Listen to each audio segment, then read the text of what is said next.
alihi washabihi ajma'in. Subhanallah walhamdulillah wa la ilaha illallah wallahu akbar. Yang saya hormati Ketua DKM Masjid Al-Nawar Haji Rojali, yang saya hormati Imam Subuh kita Bapak Ustaz Asep Firdaus, yang saya hormati para guru, para ustaz, bapak-bapak semua yang hadir di Masjid Al-Munawwarah ini. Seperti biasa, saya datang kemari untuk menikmati sholat subuh berjamaah, silaturahmi. Izinkan saya menyampaikan kajian muhasabah. Ini kajian ini mudah-mudahan kita rutin ya. Adapun topik pada kajian subuh ini yaitu pentingnya kita mengubah nasib ya, menurut Al-Quran di dalam surat Al-Araf ya, ayat 11. Baginya manusia ada malaikat-malaikat yang selalu menjaganya beriringan dari depan dan dari belakang. Mereka menjaganya atas perintah Allah. Sesungguhnya Allah tidak akan mengubah keadaan suatu kaum sebelum mereka mengubah keadaan diri mereka sendiri.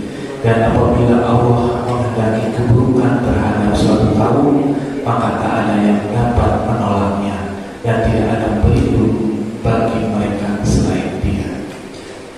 Nah, dari ayat ini penting, jika kita ingin hidup baik, ya kita harus mengubah sendiri. Apa yang harus dirubah? Yang harus dirubah adalah mental kita, pikiran kita. Nah, jadi kalau kita ingin hidup lebih baik, ya kita harus mengubah mental kita, pikiran kita.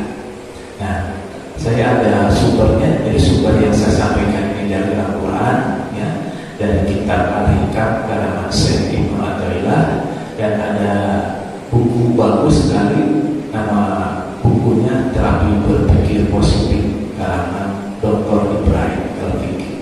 Nah, di sini bagus sekali, bagus saya sampaikan bagus karena kita selama ini hidup kita ingin berubah, tapi pikiran kita nggak berubah, mental kita nggak berubah. Ini saya bacakan ya. Apa yang Anda alami hari ini adalah dampak dari pikiran Anda kemarin. Ya. Apa yang akan Anda alami esok hari adalah dampak dari pikiran Anda hari ini. Pikiran yang sedang Anda bayangkan saat ini sedang menciptakan kehidupan masa depan Anda. Nah, ini mungkin bagus untuk motivasi. Jadi pikiran kita yang kita alami hari ini itu sebetulnya dampak dari pikiran kita kemarin. Nah, apa yang akan kita alami esok hari, nah itu dampak dari pikiran hari ini. Nah, pikiran hari ini, ya, pikiran yang sedang kita bayangkan saat ini, itu sedang menciptakan kehidupan kita, masa depan kita. Nah, ini pada yang saya berikan satu hari ini, memang saya kalau menyampaikan kajian itu sudah di-print biar dikasih, biar tidak terlalu lama ya. Nah, untuk mengubah nasib kita, ya ubahlah cara berpikir kita, ya cara berpikir kita, mental kita. Nah, kita ingin berkasih sayang kepada orang, paling tidak membutuhkan 5, ya. Kita berikan tenaga kita berikan intelektual kita, pikiran kita berikan emosi kita, ya, kecerdasan emosi dan kecerdasan spiritual, dan yang kelima adalah yang kita berikan adalah harta kita, ya. Jadi kita berbuat baik, ya, karena kita membantu lewat tenaga, lewat kecerdasan intelektual, lewat kecerdasan emosi, lewat kecerdasan spiritual, dan memberi harta, ya. memang kebaikan yang paling sempurna menurut Al-Quran di dalam surat Ali Imran ayat 92 adalah menambahkan harta yang kita miliki. Jadi memberi.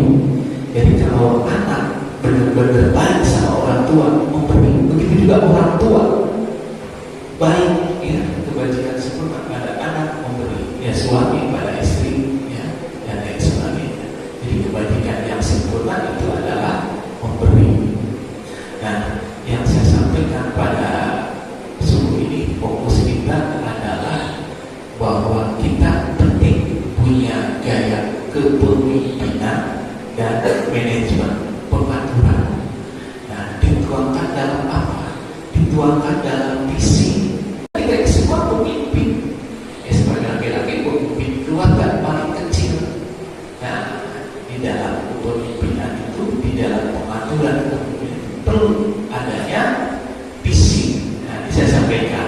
Punya visi, misi, aksi, dan nilai dalam hidup ini penting. Karena 4 hal ini adalah kompas yang membantu kita menentukan arah, membuat keputusan, dan menjalani kehidupan yang lebih bermakna. Nah, kita akan bahas satu persatu. Ya, saya memandang ini sama, makanya saya nggak jadi muhasabah. Kalau tausiah, saya merasa saya seorang guru, ini murid semua. Kalau saya muhasabah, ini hamba Allah semua. Jadi kita perlu introspeksi diri, ya, menghisap diri, perenung diri.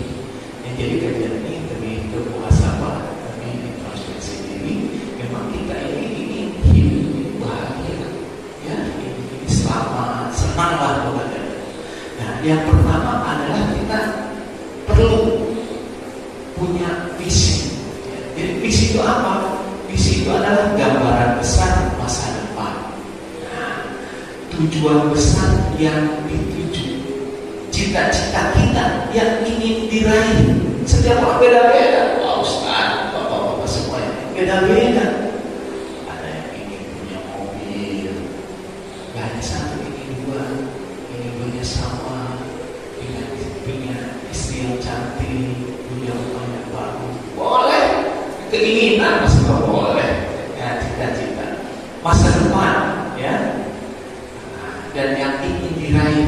Nah, jadi visi itu tadi kita kemana arah hidup kita. Kita mau ingin apa? Walaupun kita sudah berumur, tetap masih ada keinginan. Ya, jadi visi ini membantu kita memandang jauh ke depan, membayangkan kehidupan ideal yang ingin kita capai.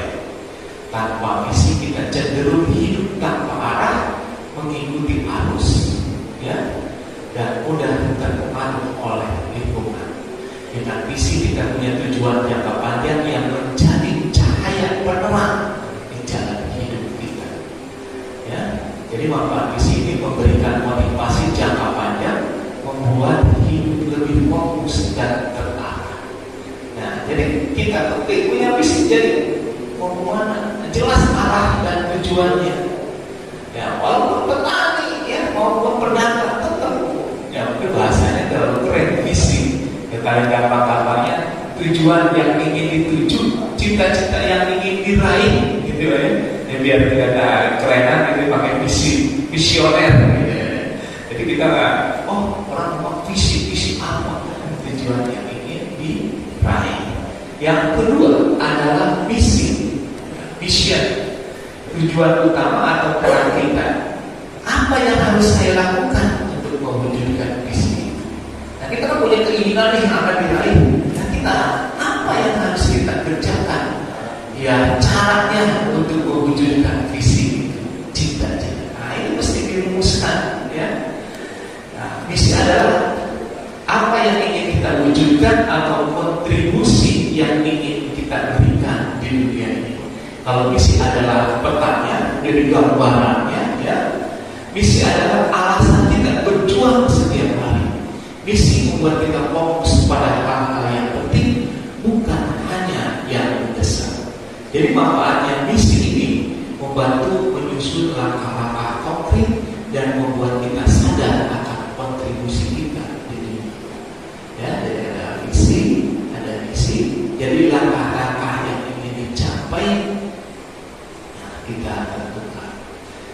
ketiga adalah aksi. Nah, aksi konkret, ya, kerja langkah konkret. Apa yang harus saya kerjakan hari ini? Nah, visi dan misi tanpa aksi, tanpa langkah konkret hanya akan jadi impian kosong.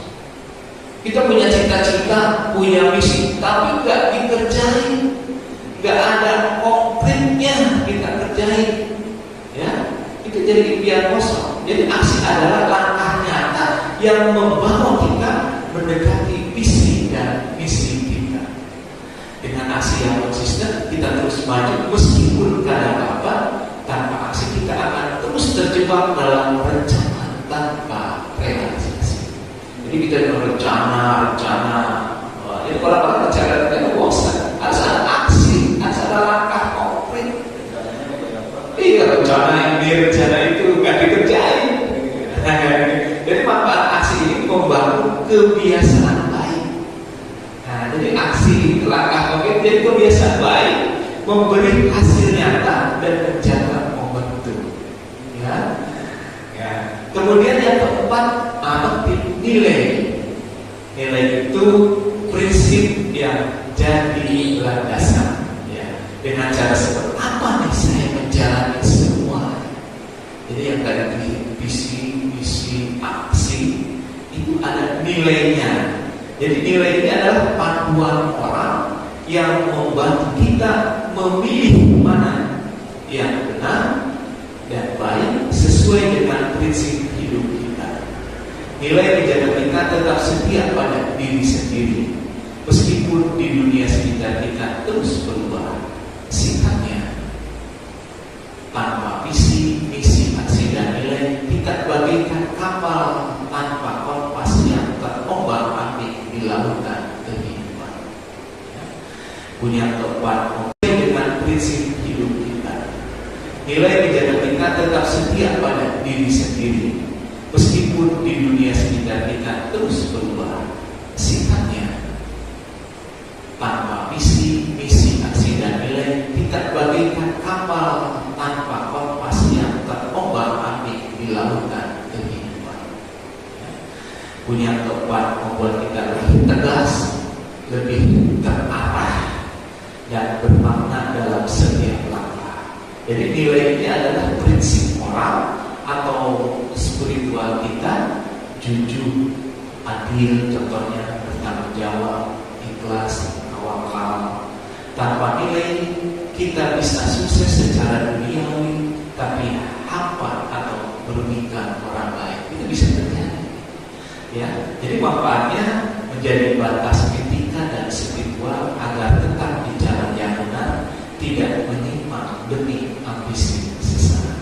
Nah, jadi mudah-mudahan ini bermanfaat untuk kita semua, bahwa kita ini memang punya keinginan, punya cita-cita yang ingin diraih, tujuan kita. Meskipun kita sudah berumur yang 60 tahun, tetap masih ada cita-cita. Ingin cucu misalkan, ya bisa. Ya, misinya rata-rata kita beli cucu diperhatiin sekolahnya, ya. Kemudian aksinya terus berangkat, nilainya jujur, ya, dan lain sebagainya. Nah, secara umum apa sebetulnya kita misi kita? Jadi saya gambarkan di sini, ya. Saya memberikan informasi, ya. Secara umum kita sebagai umat Islam kebanyakan sama dan bisa sama. Kita nampak terlihat dari doa kita, ya. Kita sering berdoa, ya. Hidup ini memang ingin kita mendapatkan kebaikan di dunia dan akhirat. Ya, kalau dalam surat Al-Baqarah dalam ayat 201, wa minhum may yaqulu rabbana atina fid dunya hasanah wa fil akhirati hasanah wa qina azabannar. Wa minhum may yaqulu, dan di antara mereka ada yang berdoa, rabbana atina fid dunya hasanah, ya Tuhan kami, berilah kami kebaikan dunia, wa fil akhirati hasanah wa qina azabannar, dan kebaikan di akhirat, dan lindungilah kami dari azab neraka. Nah, ini visi kita, keinginan kita, cita-cita kita yang ingin diraih, yaitu ingin mendapatkan kebaikan di dunia dan kebaikan di akhirat, dan selamat dijauhi ya, dari azab neraka. Nah itu keinginan kita, cita-cita kita, semuanya bisa bilang semuanya.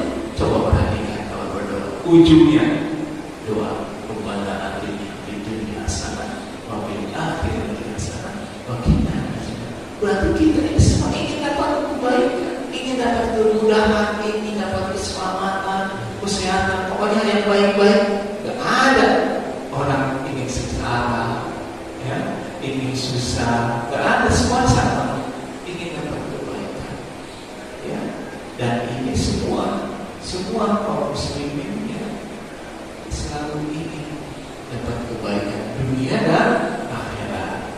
Kemudian misinya, nah untuk mencapai visi tadi kita harus punya misi, ya. Misi yang dilakukan, yang dijalankan dengan cara kita masuklah ke dalam Islam secara keseluruhan, ya. Di dalam surat Al-Baqarah ada dalam ayat 208, ya, Allah berfirman, "Auzubillahi minasyaitonir rajim, ya ayyuhalladzina amanu udkhulu fis-silmi kafah wa la tattabi'u khutuwatis syaitan innahu lakum aduwwun mubin." Ya ayyuhalladzina amanu, kita sebagai orang beriman, wahai orang-orang yang beriman, ya, udkhulu fis-silmi kafah, masuklah ke dalam Islam secara keseluruhan, dan janganlah kamu ikut langkah setan, sungguh dia musuhnya nyata kepada. Jadi kita masuk ke dalam Islam secara keseluruhan. Kalau keseluruhan tidak hanya sholat, kita berinfak, kita jalan, kita puasa, kita berbuat baik kepada ibu bapak, kepada tetangga, ya, pokoknya bermuamalah, berakhlak baik, masuk ke dalam Islam secara keseluruhan. Makan yang halal, jangan makan yang diharamkan. Itu artinya kita masuk ke dalam Islam secara keseluruhan. Ya, nggak cukup cuma sholat doang, ya, tambahin